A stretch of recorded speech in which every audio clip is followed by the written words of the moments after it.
Olá, sejam todos muito bem-vindos a mais um podcast Conexão ESG. O podcast Conexão ESG é um projeto do Instituto Bertol e tem o patrocínio da Bertol Advogados o, ah, e também somos agora patrocinados pelo Sistema de Gestão NR1.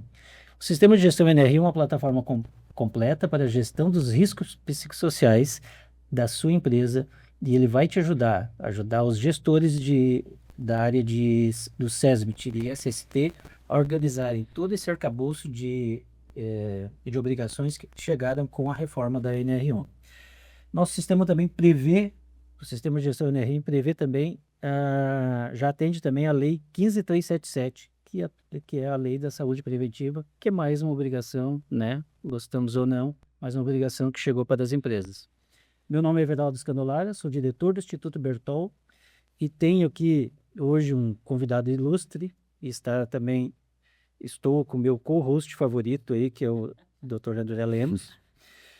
Este episódio, ele vai conectar dois universos que eles não vinham dialogando ou não estão dialogando com a profundidade necessária, que é a reforma tributária, algo cronologicamente recente aí no meio empresarial, e a agenda ESG, que já está há algum tempo, né, circulando aí no meio empresarial, especialmente das grandes corporações, mas ela vem cada vez sendo uma realidade em médias empresas e vai descer seguramente para o universo das PMEs. O nosso convidado, ele foi escolhido a dedo, né, André, porque ele tem essa capacidade de fazer essa conexão entre a reforma tributária e as obrigações ESG, pois é contador, vice-presidente técnico do CRC e participou e participa de conselhos de várias empresas de grande porte do estado e talvez até fora do estado. Isso depois eu vou explorar mais com ele. Maravilha. O nome desse podcast a gente poderia dizer assim que qual é o papel agora, no advento da reforma tributária, dos comitês tributários, né? Eles estavam assim meio, talvez, mais marginalizados de alguma forma, mas eles vieram agora para o centro do palco, né, do papel da governança como um agente atuante, como um ator atuante nesse processo de conformidade aí das empresas em relação às obrigações novas da reforma tributária. E para explorar tudo isso, nada melhor do que ter ao lado um querido amigo, meu co-host favorito, que eu já disse, Dr. André Lemos. Para quem não lembra, o Dr. André Lemos é advogado, consultor, professor, palestrante, ex-integrante do CARF e do TATS. Do Tati, E Santa Catarina. presidente da Comissão de Direito Tributário da OAB e diretor de comunicação do IBDE, que é o Instituto Brasileiro De Direito e Ética de Empresarial. Direito e Ética Empresarial, ligado pela colinha.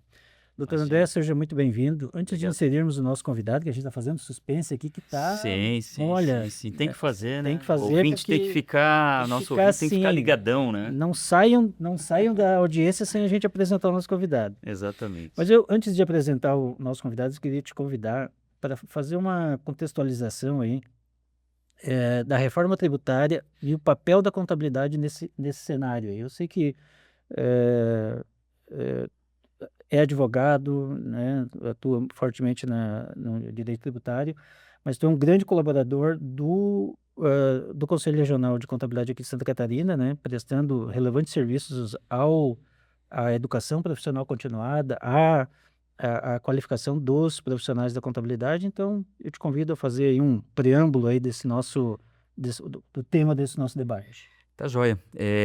Primeiro, agradecer de estar aqui com vocês, né, de novo, Trazer a nossa. com a liderança favorita.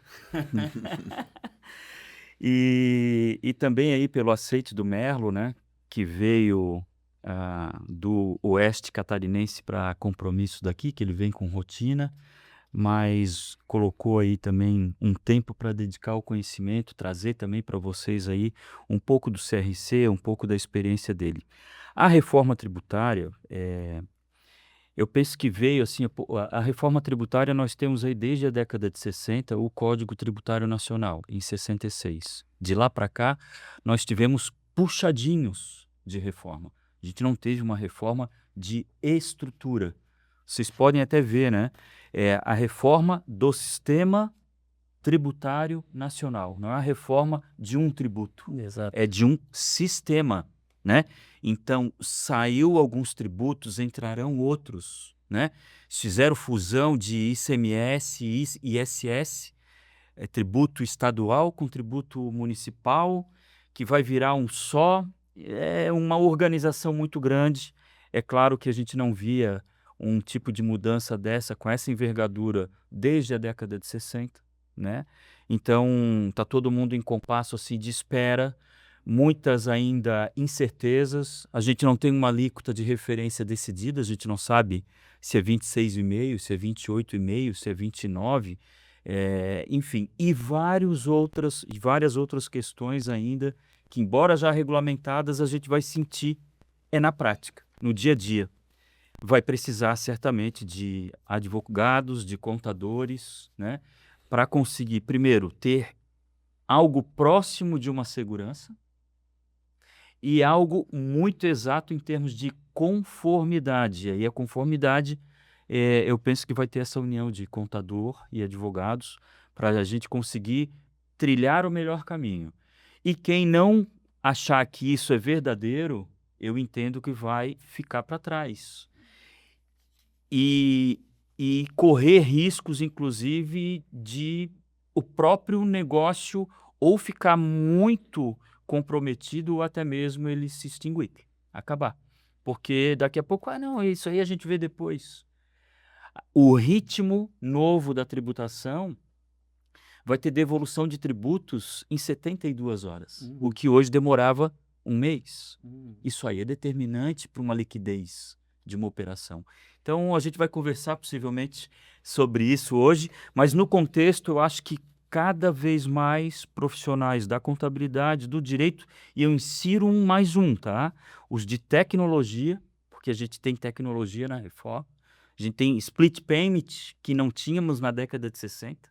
Então, a gente vai ter que conversar entre esses três aí para fazer algo melhor para as empresas. E não é de hoje, só para pegar o gancho da tecnologia, não é de hoje que os entes fiscalizadores, né, eles estão tecnologicamente muito avançados. Então, eles estão muito rápidos e as empresas têm que estar, no mínimo, nesse mesmo passo.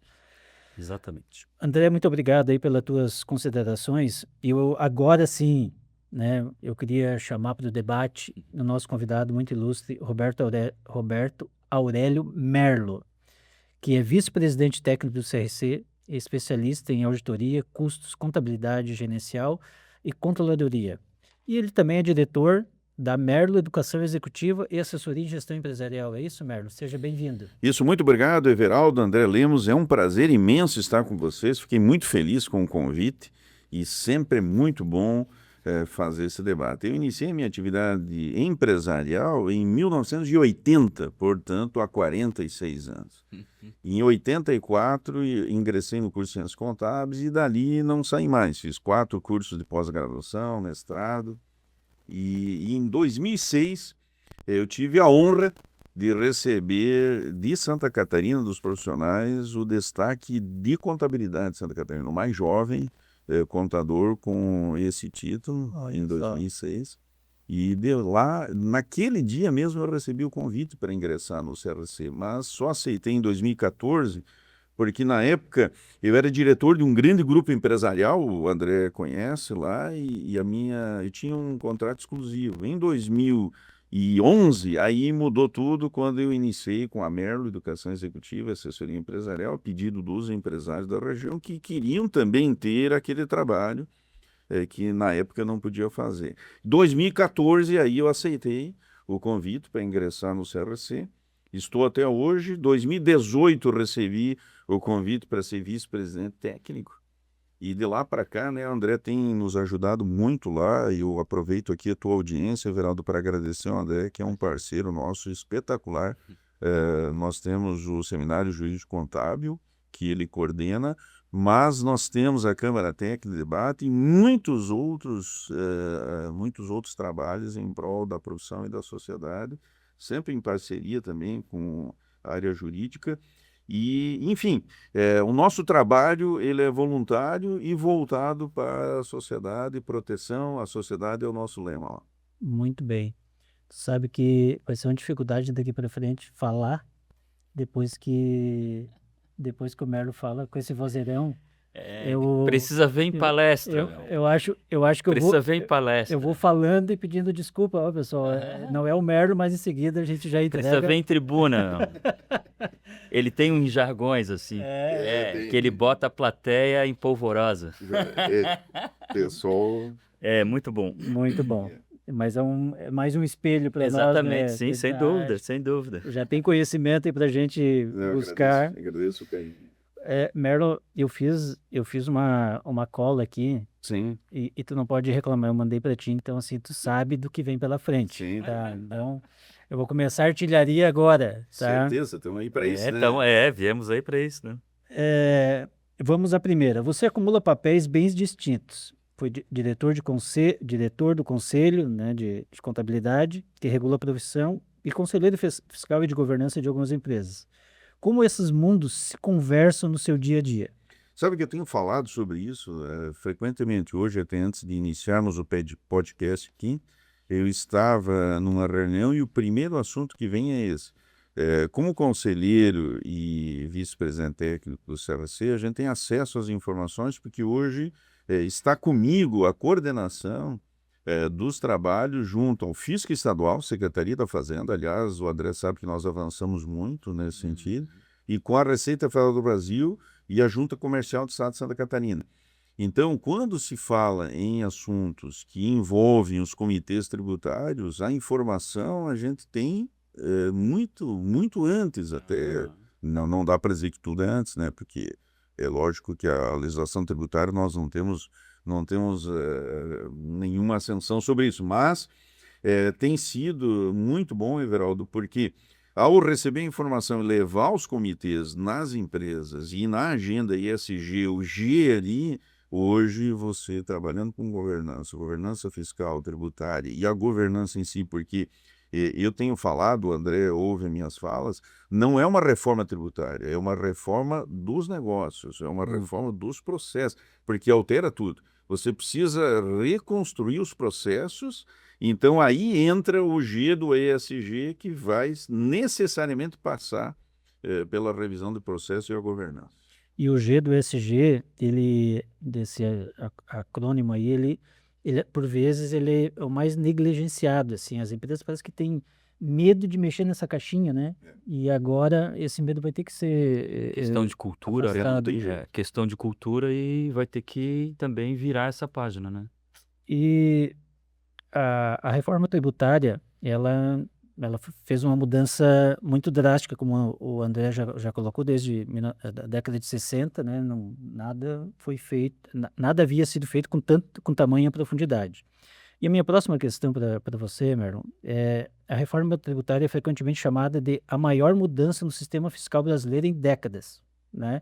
Para quem não é da área, o que ela representa na prática, o que muda de verdade para as empresas. Isso aqui muito se tem falado, mas eu digo assim, ó, não podemos cansar de falar, para as pessoas entenderem o que muda, porque parece assim que é só mais um imposto. Não, é outra coisa. E aí eu queria que tu fizesse uma síntese. Nesse sentido, nós temos duas grandes preocupações que eu preciso passar aqui para os nossos ouvintes, Everaldo. A primeira delas é que é uma mudança muito drástica e é um longo período de transição. Inicia agora em 2026 para adequar os processos, 2027 efetivamente até 2032. Então nós temos essa primeira preocupação. A segunda preocupação é como dar conta disso em termos de tecnologia, sistematização, um portal nacional com bilhões de documentos fiscais, e a previsão é uma coisa assim impressionante. E falando da pergunta do Everaldo mais específico, um outro grande desafio, agora o primeiro nem tanto, PIS e COFINS vira CBS, é algo até certamente, até certo ponto simples de fazer. de 2 tributos vira um. E é no âmbito As federal. regras- Eles já eram irmãos gêmeos. É. Isso. Então, aí funde. Agora tem uma situação em 2027 ainda não regulamentada, né, André, que você pode falar depois, que é o IS, o Imposto Seletivo, é uma preocupação muito grande do Conselho Federal de Contabilidade, porque é um livro aberto. A gente está preocupado com a situação.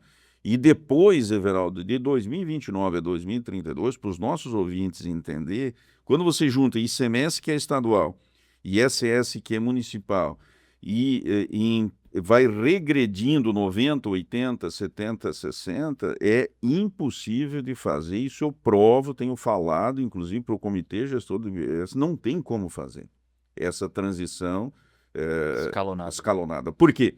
Nós temos crédito presumido, redução da base de cálculo e CIAP, isenção, não tem como. São inúmeras situações que você não consegue viabilizar. Então, já estou falando, abrindo aqui o debate, porque eu tenho falado isso a nível nacional. Alguma coisa vai ter que acontecer até lá. Ou faz tudo em 2029, ou faz tudo em 2030, ou 2032. Mas essa transição não vai dar certo. Tem uma virada de chave que Tem que ser total. como essa agora do PIS e COFINS. Daí sim. Porque, concorda, né? Vamos pegar o caso do CIAP, 1,48 avos de crédito de semestre em questão imobilizada. Fica daí 2029, 90%, 2030, 80%. Não tem como. Não há sabidão.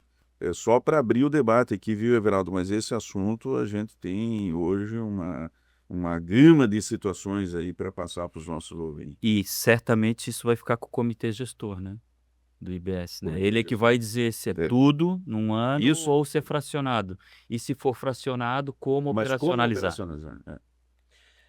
E a complexidade é tamanha, e a gente que eu sou contador, né, e tenho essa afinidade com a área e com a temática transversal aí, a área contábil.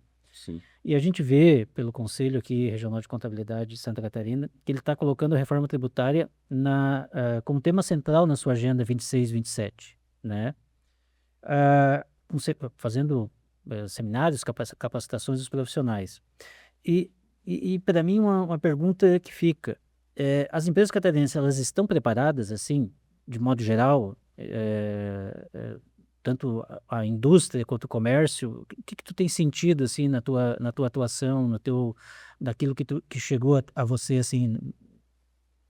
Aproveitar para fazer um convite aqui, de 23 a 25 de setembro, nós vamos ter a Contesc em Chapecó, é o maior evento catarinense de contabilidade. E nesse evento aqui vai ser debatido como tema central a reforma tributária. No CRC, a nossa programação toda, o André tem nos ajudado também, nós iniciamos o trabalho falando de reforma tributária num todo, e agora, Everaldo, nós obrigatoriamente é muito diferente, por exemplo, para cada segmento. Fizemos recentemente do agro, que é totalmente diferente do imobiliário, totalmente diferente do imobiliário, totalmente diferente do aduaneiro, muda muito com relação a cooperativas, a questão do financeiro, é totalmente diferente, é impressionante. De simplificação a gente não viu nada até agora, só na imprensa mesmo, mas simplificação não tem. Nós temos 11 regimes específicos e 24 diferenciados. Você imagina a loucura que é isso. E aí a nossa programação tem sido voltada agora para atender esses nichos, já que é muito diferente para cada segmento. Então o seminário jurídico contábil, certamente o André deve estar pensando, e o ano passado foi feito em Chapecó voltado ao agronegócio, e aqui no litoral voltado ao imobiliário e ao aduaneiro.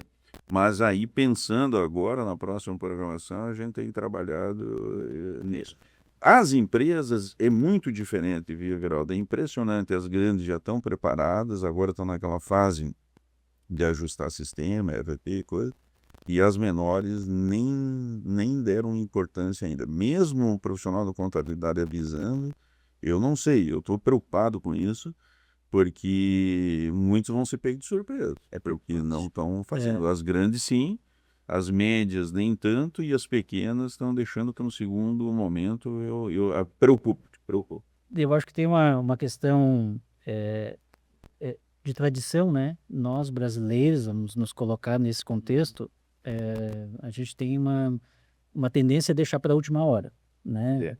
Leia-se a declaração de imposto de renda, leia-se muitas coisas, né? Título de eleitor agora, Título de no eleitor, último dia era quilômetros de fila. E acho que o Merlo falou que a profundidade é tamanha, é tão complexo que está sendo feito que as pessoas não estão custando acreditar que vai mudar tanto, né? E aí eu digo isso para também, eu ia fazer uma pergunta para o Merlo, mas ele já respondeu porque Sim. a transição ela é gradual, né? Até 2033. 2032, 2033 seria o modelo completo. Isso. E aí o que parece ser um alívio, né? Porque assim, tá bom, mas se a gente olhar que estamos em 26 e para 33 são 6, 7 anos ali de transição, isso que parece um alívio talvez seja um risco. É um risco. Que tu já falou. Na nossa opinião, e o Conselho Federal tem se manifestado também, é um risco. É um risco. E se a pessoa às vezes ficar cochilando, né? A pessoa que eu digo gestor, dependendo do negócio, né? Aquele negócio às vezes que não tem uma reserva estratégica para te conseguir, de repente, respirar e ver qual é o melhor caminho, às vezes fecha e lá se foi. E aí, leia-se, a gente está falando das pequenas, dasquelas que são pequenas, médias, né? Que representam um número, tem uma enorme participação no PIB brasileiro, na empregabilidade, na geração de riqueza para o país, e elas estão ainda talvez desprotegidas desse cenário que está por vir. Está por vir, não, ele já está presente, né?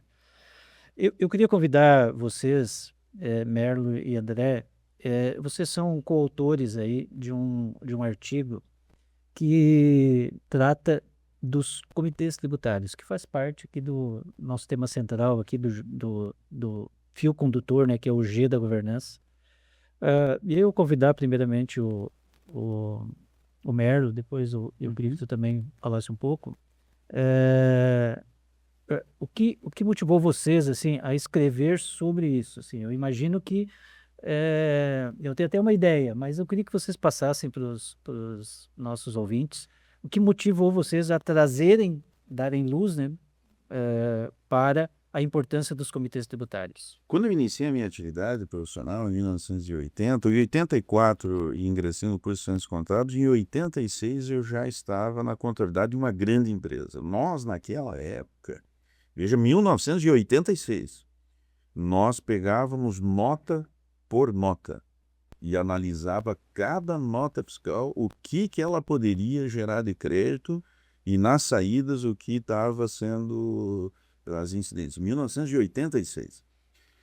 Em 2003, como diretor de um grande grupo empresarial, nós resolvemos formalizar aí um comitê de gestão tributária. 2003, veja, nós temos empresas que hoje não tem. 2026. Em 2003 nós formalizamos, eu coordenava esse comitê com a participação de uma assessoria externa e também com a equipe interna de contabilidade, controladoria, e o empresário participava de todas as reuniões. Desde lá, Everaldo, a gente trabalha com isso na prática, no dia a dia. Hoje eu coordeno o Comitê de Gestão de Tributário de várias empresas, todas elas o comitê formalizado. Veja que não é conselho. O comitê ele não é deliberativo, ele é consultivo ou assessoria. Ele emite parecer que vai para o Conselho de Administração aprovar ou não. Então, isso tem que ficar claro também. Nesses comitês que eu coordeno, todos eles têm a participação do jurídico, da contabilidade, da controladoria, e aí a área de compliance, ESG, enfim, essa área de gestão está junto, também a diretoria depende tem empresas que todos os diretores participam. Multidisciplinar. Multidisciplinar, e tem que ser. Ninguém faz isso sozinho, ninguém. Até hoje à tarde que nós vamos estar falando sobre isso na Fiesc, trabalho jurídico e contador junto, né, André? Então não tem como fazer. Então, resumindo aqui, Everaldo, na prática é assim, você é multidisciplinar com profissionais com conhecimento diferente, você leva a pauta, sempre eu que faço, mas busco a pauta através dos assuntos que estão em evidência, e a reunião é espetacular, é impressionante o resultado que dá. E nós não estamos falando de teoria aqui, nós estamos falando de prática. Prática. Impressionante. E por falar em prática, bem, assim, bem de forma sucinta, Merlo, eh, a implantação, se uma empresa desejar, é uma empresa média, né, que pode ser que ela olhe isso, assim, isso está longe da minha realidade, mas pensando que isso é uma janela de oportunidade, como ela, minimamente, ela conseguiria implantar um comitê tributário? Eu vou iniciar pelas empresas menores. Eu tenho falado nas associações comerciais e nas palestras que eu faço nas entidades empresariais que para a empresa pequena o ideal seria através da associação comercial nos núcleos, porque nós temos os núcleos hoje nas associações comerciais. Então ali seria um caminho, porque dificilmente uma empresa menor poderia ter um comitê em função, logicamente, de você ter profissionais ali, enfim. Para empresas médias, é necessário.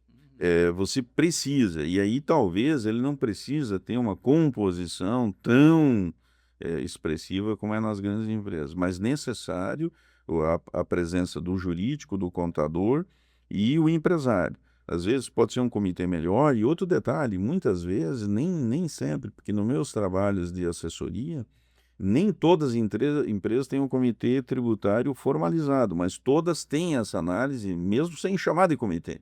Você faz essa análise mensal, através do balancete e das demonstrações contábeis do mês anterior, analisa, e então tu não precisa ter o comitê formalizado. A pessoa da empresa é menor, né? É média, menor. Mas existe esse debate, através daí poderia se chamar, e a gente chama em alguns casos, de comitê de gestão.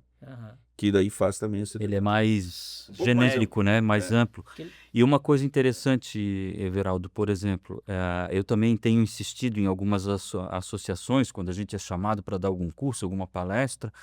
Mas eu sou de um segmento que eu sou pequeno, não tenho condições. Então, pega o núcleo, pega a associação, contrata uma Isso. equipe multidisciplinar ou mais de uma equipe, faz um rodízio, atende de 10 em 10.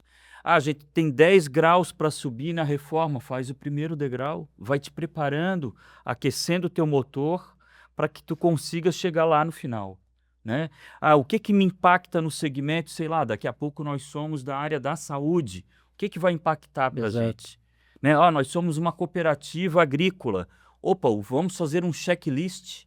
Quem são meus fornecedores? Esses caras estão pagando? Eles vão me dar direito ao crédito? Agora a tributação não é mais na origem e no destino? Faz um checklist. Isso aí, para mim, deveria ser um dever de casa para o gestor, viabilizar isso. Não pode pagar o que o sonho melhor dele tem, mas vai com o que tem para hoje. Exatamente. Né? E como já foi dito anteriormente, a complexidade é tamanha e virou a reforma tributária, segmentou, né? O problema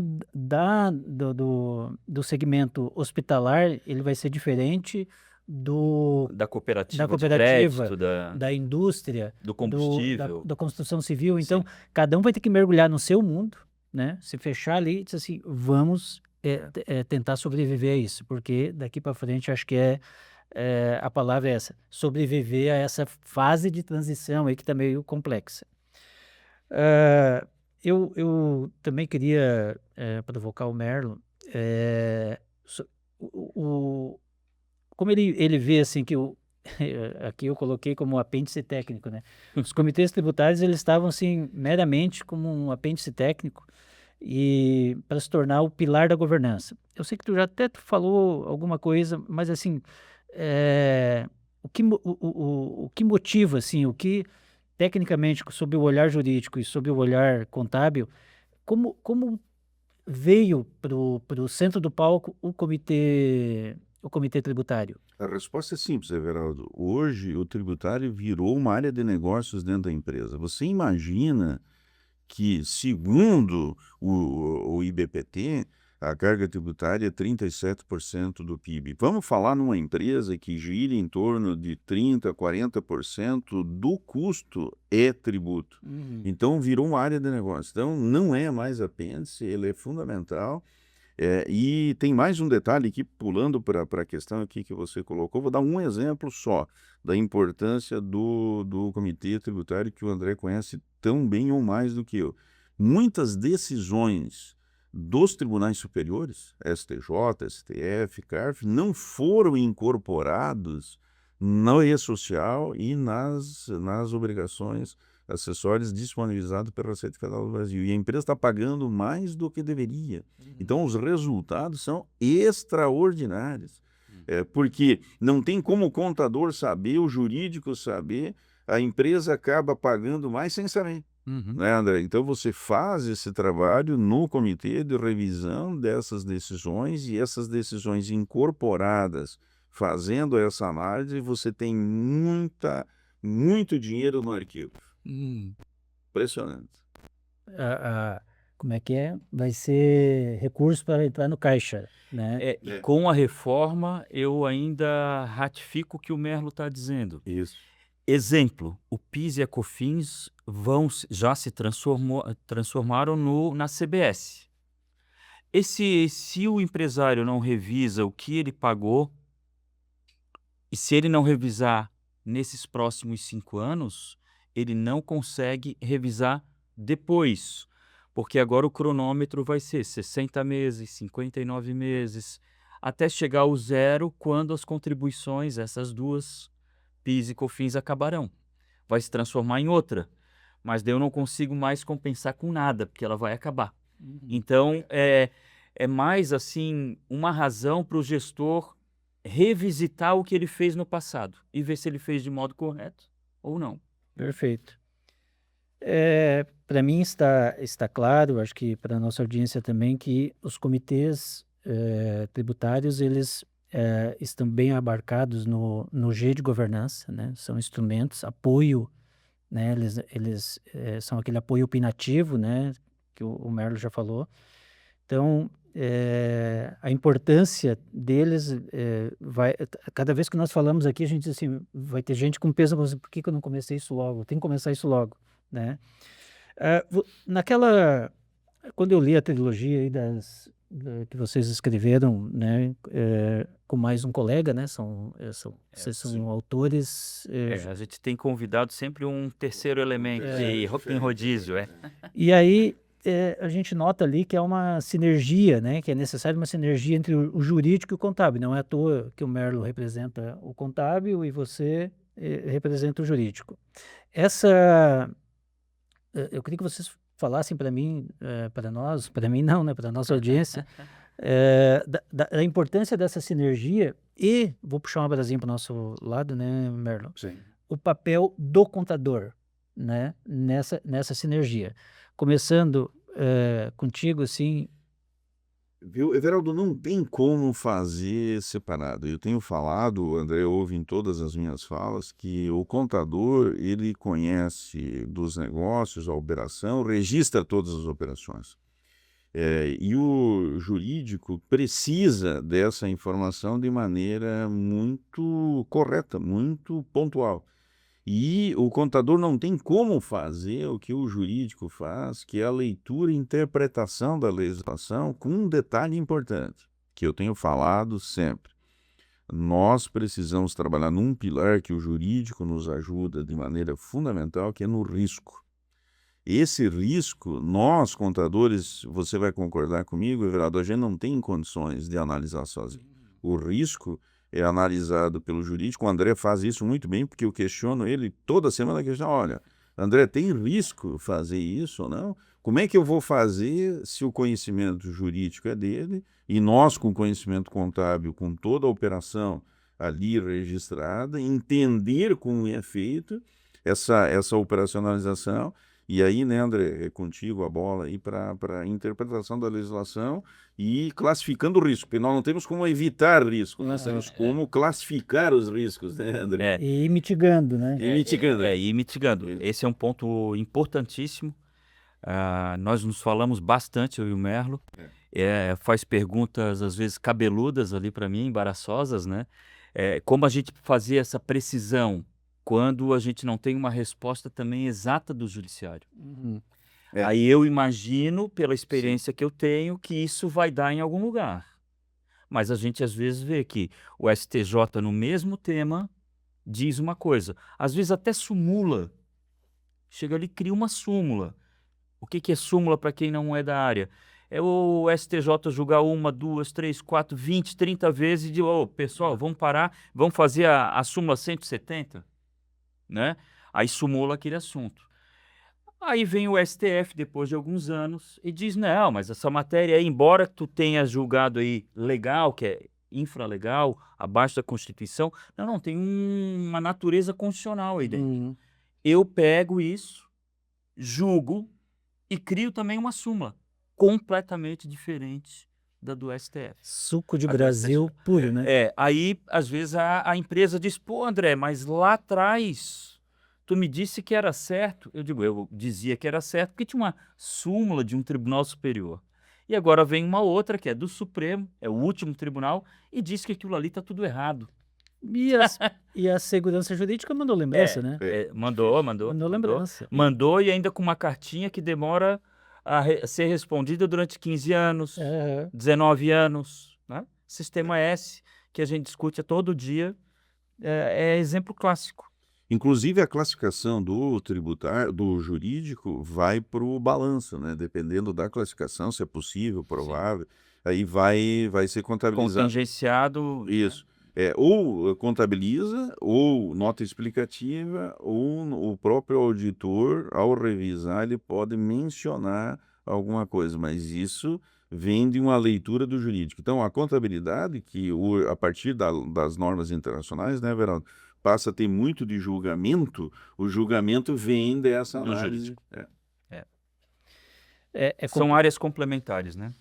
Essa complexidade que a gente está falando aqui, muito embaçando, né, muito rapidamente. Imagina um empresário de fora, ou mesmo aqui os de dentro, quando eles tomam uma decisão, vamos investir, vamos ampliar nossa planta industrial, se eles avaliassem, né, com previsto esse cenário, talvez eles dissessem, não, acho que é melhor a gente investir ali do lado.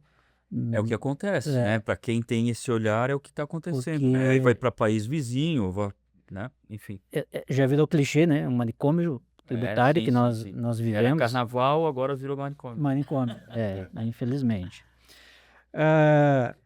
Ainda na questão do ESG, a letra G de governança é frequentemente a mais negligenciada. Acabamos eu até acabei de mencionar isso.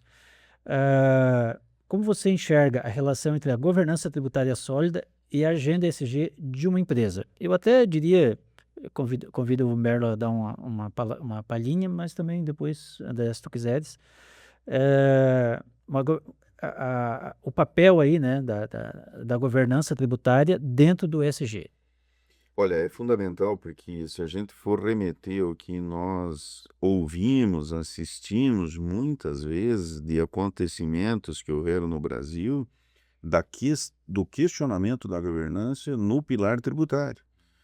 Muitas empresas aí que tiveram problemas, e a nível nacional, divulgado na imprensa, inclusive, que esse pilar da transparência fiscal, do compliance tributário, não estava sendo observado de maneira adequada. E isso compromete a vida da empresa. Veja quanto que ocorreu isso. E ao contrário, quando a gente faz, eu tenho falado isso, que nós temos no Brasil hoje uma questão muito forte, né, da necessidade de você cumprir a legislação.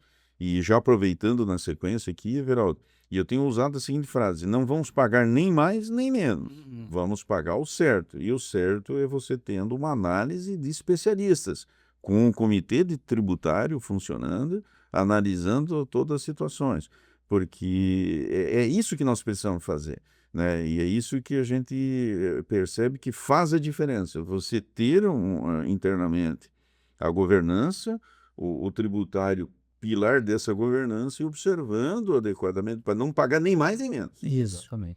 Que tem uma questão aqui que já fica respondida, que é o conceito de tributação responsável, né? Tu está submetido àquela tributação, paga ela com transparência, né? Numa questão ética, e até usando das ferramentas de gestão tributária, né, para gerir o tributo de uma forma também ética. algo que no cenário atual vai ser um esforço imensurável para as nossas empresas. Eu gostaria de aproveitar, Everaldo, se você me permite, eu sou o autor do primeiro trabalho acadêmico do Brasil sobre educação fiscal, a necessidade do tributo e o que ele deve e como ele deve ser aplicado na sociedade. Todos os autores que vieram depois, eles referenciam aquele trabalho que foi feito em 2005, e foi o primeiro do Brasil publicado a nível nacional que fala sobre a necessidade do tributo e o uso adequado desse tributo arrecadado, que nós chamamos na época, ainda existem alguns programas de educação fiscal. Então, essa responsabilidade, dentro desse conceito da tributação responsável, eu remeto àquele estudo que foi extraordinário nesse sentido. E a partir dali a gente fez um movimento no CRC de Santa Catarina para mostrar, sim, a necessidade do tributo, mas o que nós precisamos e está faltando na sociedade é cobrar o uso correto do tributo arrecadado. E já dá uma colinha para nós aí, para as palavras-chave, se a gente quiser consultar, está disponível na web? Está disponível na web. Quando pesquisa lá, Educação Fiscal Merlo, vai encontrar, Olha aí. com essas palavras-chave, vai encontrar na imprensa, inclusive os trabalhos acadêmicos que referenciam esse primeiro trabalho realizado. É algo assim que Terminando aqui, eu vou fazer o meu dever de casa, vou Tem baixar. muita coisa interessante, também em nível de sociologia do tributo, né, que passa por isso. Trabalha direitos e deveres fundamentais, né? A gente sabe às vezes mais dos nossos direitos, mas às vezes a gente também não cumpre direito os nossos deveres, né? Então tem autores portugueses que têm obra, né, do direito fundamental de pagar tributos, justamente para isso. Olha, eu pago então para o Estado, mas eu também fico de olho como que ele me entrega. Exatamente. Né? Não é só eu ficar esperando que o Tribunal de Contas um dia diga, homologo com ressalvas, Não. É a gente ter uma cidadania. Tinha se tocado muito na questão de governança, mas também de transparência. Lembrar que a emenda constitucional que trouxe a reforma colocou alguns outros novos princípios constitucionais no direito tributário e a transparência é uma delas. Que se conecta com o S Total. do ESG. Total. Né? Total. Social. E também até com G, tá? Eu arrisco, porque tem a ver com governança. Né? E a boa prática, ao menos para mim, né, me leva a entender que a administração pública tem que ser transparente com o cidadão e o cidadão com ela, para que se consiga ali num ato de cooperação saber quem está cobrando, como que eu estou pagando como cidadão e para onde que está indo. Né? É um papel... Muito cidadão, né? De exercício da cidadania, que infelizmente ainda precisamos, como brasileiros, de modo geral, evoluirmos muito, né, em todos os sentidos do nosso papel de cidadão, né, de cobrar do síndico que administra esse grande condomínio. Exatamente. A aplicação correta dos recursos. Agora nós vamos... eu vou abrir um bloco aqui que para nós nos toca bastante, porque nós vamos falar do CRC, e dos profissionais de contabilidade. Nós temos aqui no nosso público, um público ativo que é do segmento contábil, né? E aí extensivo a várias áreas que o contador atua. Nós, enquanto Instituto de Educação, nós temos cursos lá no CRC, né, que pontuam para a educação profissional continuada. Então, a gente tem pontos de contato e sempre, por isso que quando surgiu a oportunidade de trazer o Merlo aqui, ficamos muito alegres aí por essa oportunidade de trazer alguém tão próximo do CRC, né, que tem essa relação íntima do sentido profissional e institucional com o CRC. E aí, Merlo, eu queria te fazer um questionamento, que é: o CRC tem iniciativas específicas para preparar a classe contábil catarinense para a reforma tributária e para os desafios?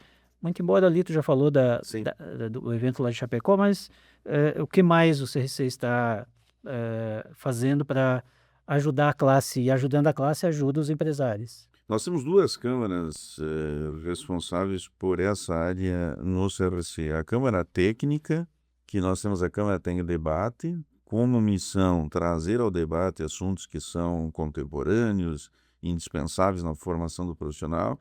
E a reforma tributária ela está nesse centro de atuação. E também as normas brasileiras de contabilidade, todas elas passam pela análise da Câmara Técnica. Quando entra uma audiência pública, a gente analisa e sugere alterações, ajustes, enfim. Também nós temos buscado, Everaldo, nas nossas bases, como que nós podemos nos adaptar a esse ambiente, e a gente tem levado isso ao debate. E na Câmara Técnica de Debate, todas as alterações que são necessárias, recentemente nós fizemos com a Receita Federal do Brasil, com a Secretaria da Fazenda, com a Junta Comercial, a gente leva. E a Câmara de Desenvolvimento Profissional, que está sob a responsabilidade da vice-presidente Kátia Silene Tavares, ela trabalha daí capacitação. E aí a capacitação ela vem de acordo com a necessidade, inclusive o Seminário Jurídico Contábil que o André coordena também, ele está voltado, ele está dentro da vice-presidência de desenvolvimento profissional.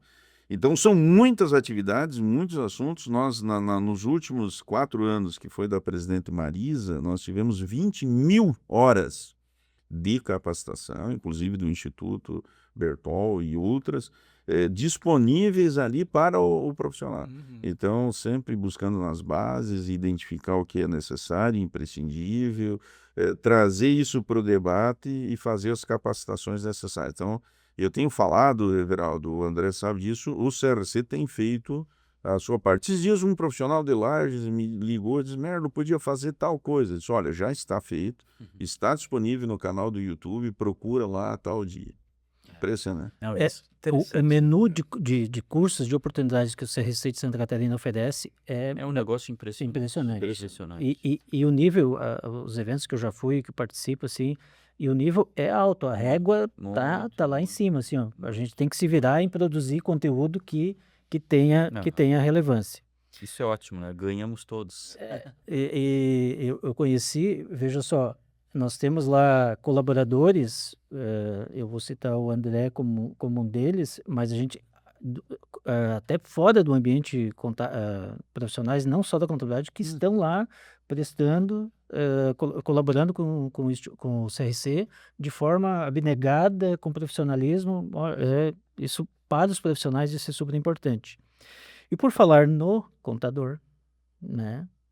Esse profissional imprescindível, se o advogado é imprescindível para a justiça, está até na Constituição, o contador hoje ele está mais valorizado do que nunca. Se alguém pensava que será que eu faço contabilidade? Eu diria, faça porque estamos muito demandados. Nem a IA talvez vai conseguir nos substituir, dada a importância de ter essa coisa subjetiva, né, de fazer as correlações com outras ciências, né? Então, a maioria das PMEs, Merlin e André, elas usam a contabilidade terceirizada, né? Via de regra, é isso. Quando ela cresce um pouco, ela internaliza a atividade contábil. Mas tanto num caso quanto no outro, não afasta do contador um papel que agora ele vai ter que, entre tantos que já são importantes, um papel de ajudar as empresas nessa transição e desse novo momento tributário que estamos passando. Vamos sair de algo que nascemos profissionalmente executando, e agora, de uma hora para outra, vamos dar um cavalinho de pau e vai mudar. E eu queria ouvir da tua parte, e se o André puder contribuir, o papel do contador nessa transição e na construção da cultura de governança especificamente, não só na questão do comitê tributário, mas nessa preparação das empresas para a reforma tributária que já está aí.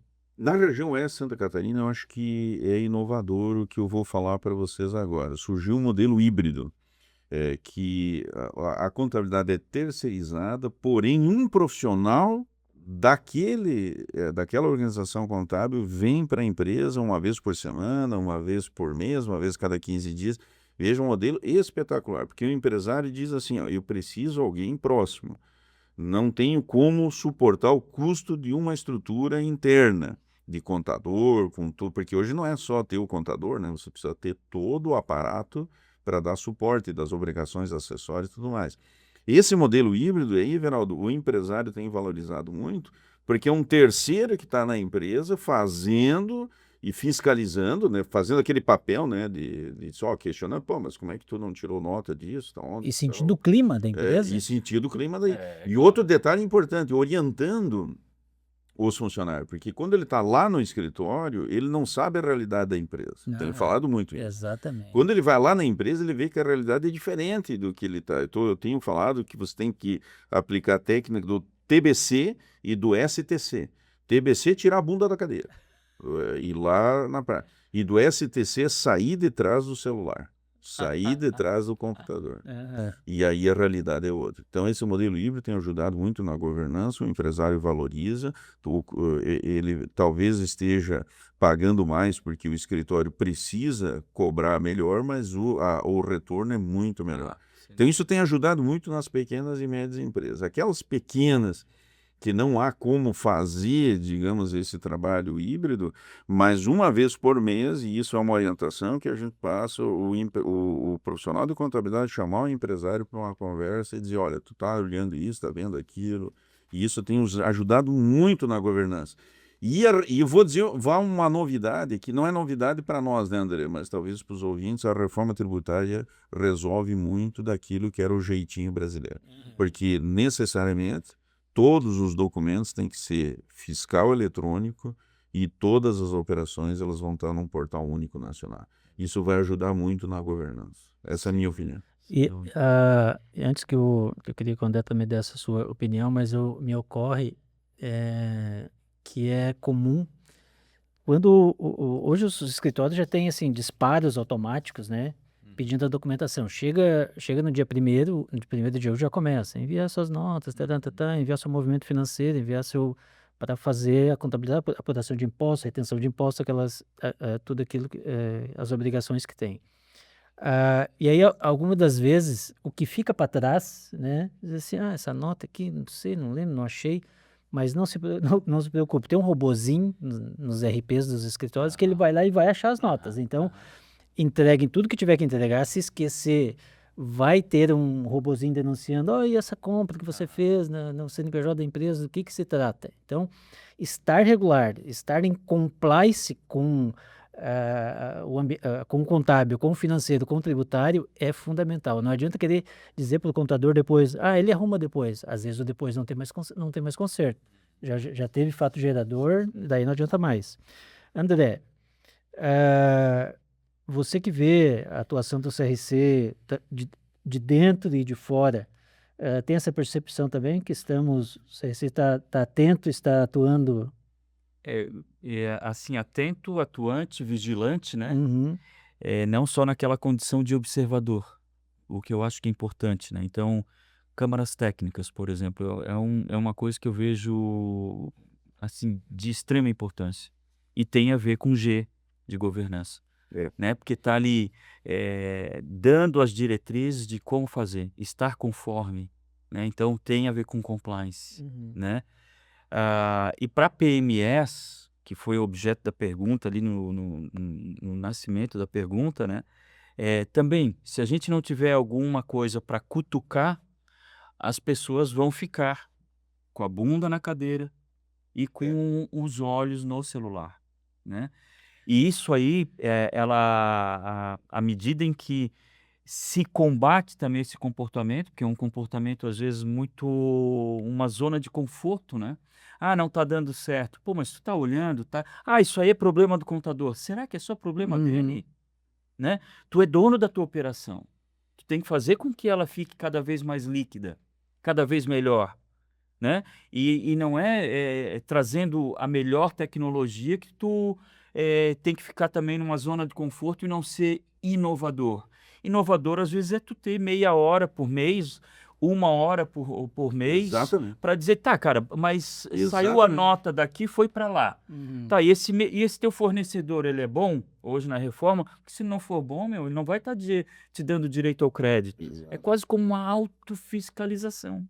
Será que esses caras todos, eles estão preparados para isso? Então, eu acho que essa união, né, de boa prática tem a ver com governança e pode e deve vir da contabilidade. E boas práticas preventivas, né? Isso, claro. É. Depois é só apagar o incêndio. É. Isso também é modo de gestão? Que a Eu tô margem, aqui só para apagar incêndio. as margens estão cada vez menores. Menores. E aí a gestão tributária, entre outros, mas estamos aqui falando da gestão tributária, é uma das que pode contribuir para a estabilidade da margem, o aumento da margem, Ser ou evitar que a coisa desgringole de vez. E uma coisa assim interessante, né? Geralmente o empresariado vê esse tipo de coisa como um custo, né? Uma despesa e não como um investimento. À medida que tu às vezes está vigilante e tu consegue dar mais liquidez, aquele custo acabou sendo um investimento, que Exatamente. ele não teria visto daquele jeito. E ele estaria na zona de conforto, às vezes só reclamando da operação e não teria profissionais olhando de uma maneira diferente, né? Merlo e André, é chegada a hora da gente nos encaminharmos para o encerramento desse nosso podcast, desse nosso episódio, que abordou um tema sensacional. Eu acho que se a gente tivesse partido ele em vários podcasts, ainda não esgotaríamos o tema, então Certeza. não é num bate-papo assim de 1 hora aí que a gente se propôs a fazer que a gente esgotaria. Então, fica aquele gostinho para um próximo encontro, para a gente debater outros temas, daqui a pouco escolher um tema e nos aprofundarmos mais nele. Mas o que nós queríamos com esse podcast era trazer uma visão geral, trazer o papel, o que é a reforma tributária, qual é o papel do contador, o papel do conselho, o papel importantíssimo agora dos comitês tributários, né? E que eu confesso, e isso sendo da área, me surpreendeu assim, da importância que ele está galgando dentro das empresas, e não só das grandes, das médias, e vamos descer um belo dia para as pequenas, da forma que até tu propôs ali. Então eu queria, provocando o Merlo aí, o poder de síntese dele, se você pudesse dar um único conselho para uma empresa que ainda não tem um comitê tributário e quer começar diante da reforma que já está em vigor, o que você diria? Olha, eu vou resumir numa palavra, que é processo. Recentemente nós tivemos em Florianópolis a Conescap, que é um evento nacional das empresas de serviços contábeis. E os três pilares da Conescap foi reforma tributária, inteligência artificial e processo. O comitê é determinante na análise do processo. Com o processo, você analisa as operações, analisa aquilo que traz risco, você implanta uma governança tributária que garante, porque nós estamos falando do G, mas o S da sustentabilidade, que você garante através de processo. E aí, Everaldo, muda totalmente isso de uma maneira assim efetiva. E eu falo isso porque na prática a gente faz. Eu já engato aí uma outra questão para você, e aí eu vou pedir para te fazer um exercício de futurologia, assim, vou fazer o que será daqui, o que será do Brasil daqui a 5 anos. Como você imagina a interface entre a tributação, governança e ESG daqui a 5 anos? 5 anos é um número, mas assim, no futuro. Sabe que em 2006 eu escrevi um artigo que era o futuro do profissional contábil nos 60 anos do Conselho Federal, André, o meu artigo foi escolhido para fazer parte da comemoração dos 60 anos. E na época eu fazia como seria no futuro. E eu posso garantir para você que se confirmou aquilo que a gente dizia lá em 2006 para o futuro. E agora, daqui para frente, até hoje nós temos um evento na Fiesc que eu vou passar, o André vai estar comigo lá, o último slide dizendo exatamente isso que tu está me perguntando aqui. O que vai ser no futuro? O profissional de contabilidade passa do operacional, daquele burocrático, para estrategista, ou seja, vai pensar o negócio, vai pensar no planejamento. Quando a gente fala de tributário, é planejamento dos negócios com gestão tributária. Então, vem a IA que ajuda nos processos, vem uma série de facilidades que auxiliam, mas nada substitui a capacidade do profissional de interpretar. Inclusive, vocês sabem que recentemente, Big Four aí que foram questionadas por usar IA em relatórios de sustentabilidade, ordem de compliance. E então, eu tenho certeza, Everaldo, aqui, dizendo agora, lá na frente, nós vamos ter um ambiente de negócios que necessita de um profissional que não seja operacional, seja estrategista. Até porque o operacional vai estar a cargo da IA. Isso. Né? Ela vai estar vigilante aos processos, delimitando ali as alçadas de cada integrante desse processo. O piano ela vai carregar, mas acho que a capacidade criativa, a subjetividade é do contador, é dos profissionais. A gente fala aqui do contador, mas dos profissionais de modo geral.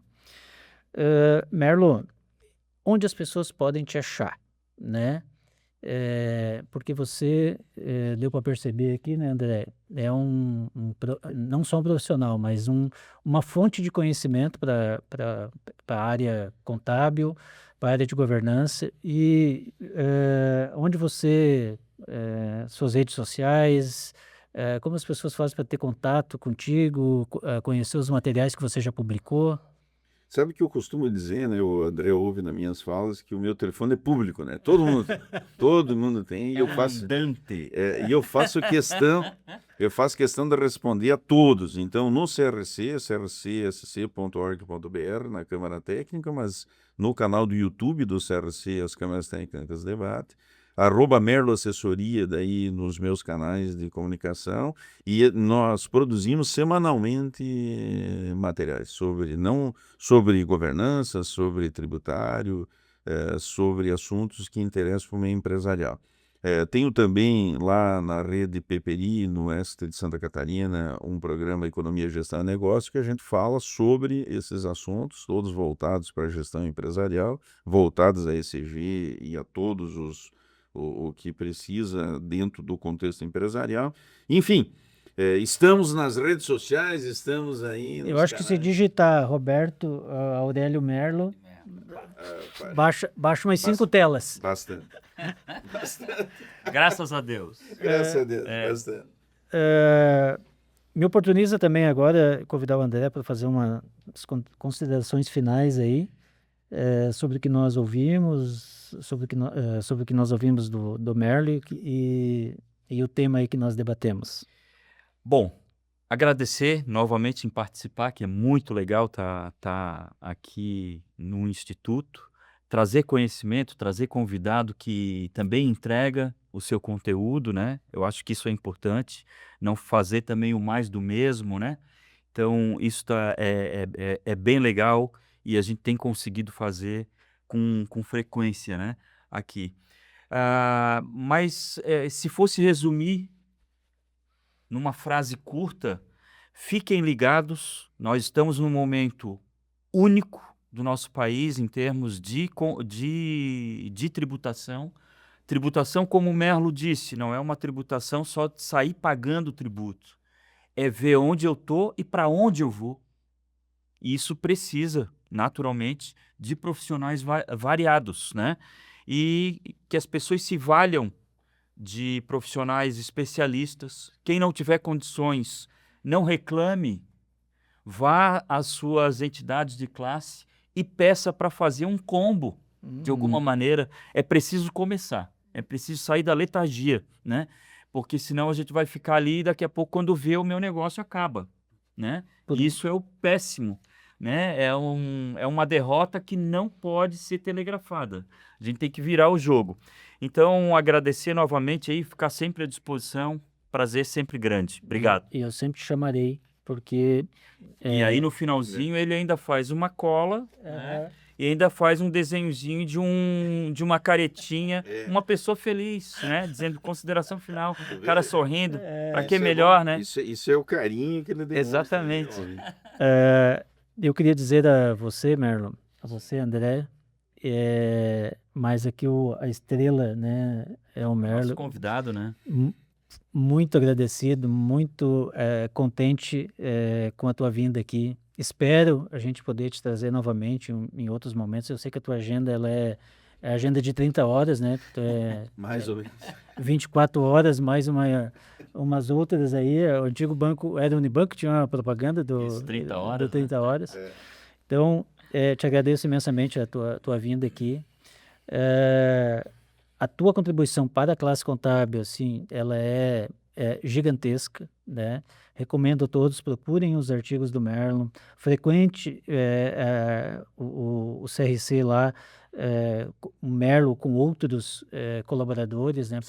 Para se abastecerem de conhecimento e saírem na frente, né? Deixem a IA trabalhando o braçal e vão em busca de conhecimento para a construção aí de uma consciência profissional mais multidisciplinar, mais abrangente.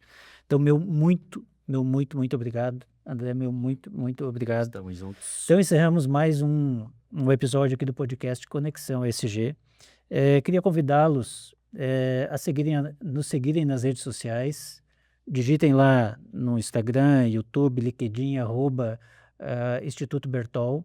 Também queria agradecer ao nosso patrocinador, que é o Sistema Gestão NR1, que a partir de maio é um grande aliado das empresas aí para organizar e gerir os riscos psicossociais de uma forma tranquila, né, que traga rastreabilidade e consiga comprovar de forma efetiva as ações que estão sendo feitas. Então, muito obrigado a todos, até o nosso próximo encontro. Muito obrigado, um abraço a todos. Um abração.